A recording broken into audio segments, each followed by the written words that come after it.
politique. Grammaire. Après les critiques sur l'affiche de la manifestation, accusée de promouvoir la violence avec du persil et des navets, un nouvel argument surgit contre la fête à Macron, co-organisée ce samedi par la France insoumise pour dénoncer la politique du président de la République.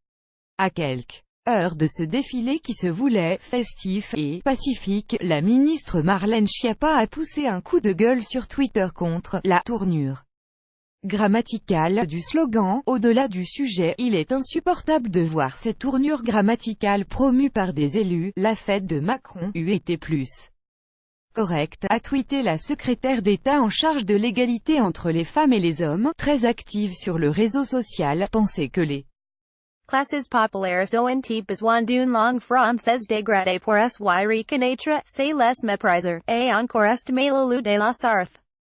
Il est insupportable de voir cette tournure grammaticale promue par des élus. La fête de Macron eût été plus correcte.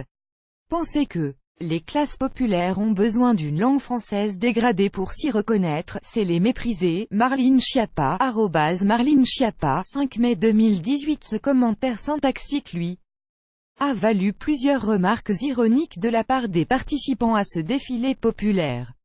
D'autant que la ministre a malencontreusement laissé échapper une petite faute, en oubliant l'accent circonflexe sur le verbe « eût été » conjugué au passé antérieur en lieu et place d'un conditionnel passé deuxième forme.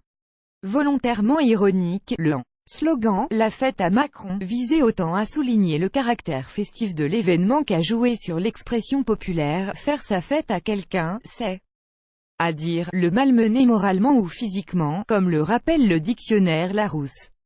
À voir également sur le HuffPost, lire aussi, interview. Mélenchon et la fête à Macron, avec des mobilisations de masse, personne ne pourra rester en dehors. On a assisté aux préparatifs de la manif festive, lancée par Ruffin. Il y aura plus de policiers que le 1er mai, ce qui ne veut pas dire qu'il n'y aura pas de violence. Pour suivre les dernières actualités en direct sur le HuffPost, cliquez ici tous les matins. Recevez gratuitement la newsletter du HuffPost. Retrouvez-nous sur notre page Facebook.